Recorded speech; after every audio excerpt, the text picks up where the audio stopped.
एक जंगल में एक चालाक लोमड़ी रहती थी। उसका नाम चटोरी था। वह जंगल के भोले भाले जानवरों को बेवकूफ बनाकर मुफ्त का स्वादिष्ट भोजन खाने के मौके की तलाश में रहती थी। ऐसे ही एक दिन वह किसी शिकार की तलाश में घूम रही थी। तभी उसे एक सारस दिखाई दिया जो अपने घोंसले में बैठा था।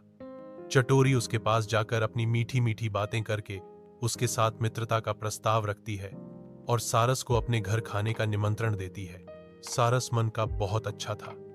वह चटोरी के कपट को नहीं जान पाता है और शीघ्र ही उसकी बातों में आ जाता है।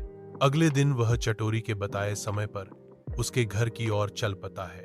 चटोरी सारस का चापलूसी से मुस्कुराकर स्वागत करती है। चटोरी अपनी योजना के अनुसार मीठी मुस्कुराहट के साथ सारस को सूप की एक उथली प्लेट पेश करती है। सारस सूप को घूरता है।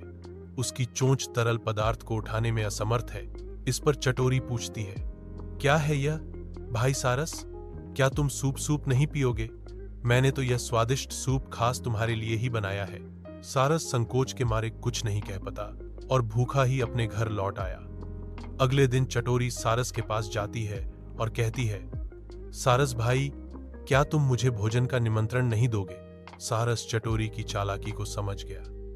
उसने चटोरी को सबक सिखाने की एक युक्ति सोची। उसने चटोरी को मुस्कुराकर कहा, क्यों नहीं बहन, तुम कल मेरे निवास पर आ जाना।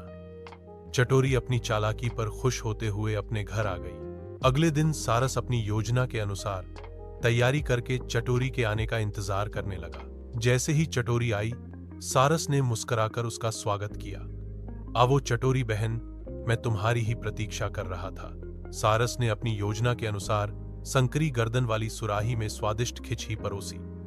खाओ चटोरी बहन, ये स्वादिष्ट खिचड़ी मैंने विशेष तुम्हारे लिए ही बनाई है। सारस मजाक करता है, क्या है यह बहन चटोरी? क्या तुम खाना भी नहीं खा सकती?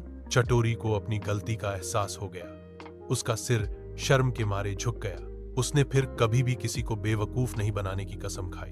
गहरी निराशा के साथ चटोरी कहती है, मुझे माफ करना भाई सारस, मैंने तुम्हारे साथ बहुत बुरा व्यवहार किया। घने जंगल के चंदवा से धूप छनकर आती है जो नीचे धरती पर एक अलौकिक चमक बिखेरती है। सरस लंबा और शांत खड़ा था। चटोरी को जानकार आंखों से देख रहा था। सारस ने कोमल बुद्धि से कहा, कोई बात नहीं बहन चटोरी, हमें दूसरों के साथ वैसा ही व्यवहार करना चाहिए जैसा हम चाहते हैं कि हमारे साथ किया जाए। जीवंत जंगल के हृदय में चटोरी और सारस सबसे अकल्पनीय दोस्त बन गए। वे आनंदित होते और खेलते। उनकी हंसी घने चंदवा के माध्यम से गूंजती, क्योंकि वे एक दूसरे की संगति में आनंद लेते थे। अपने मासूम खेलों के माध्यम से वे यह समझने आते हैं कि ईमानदारी और सम्मान सच्ची दोस्ती की आधारशिला है।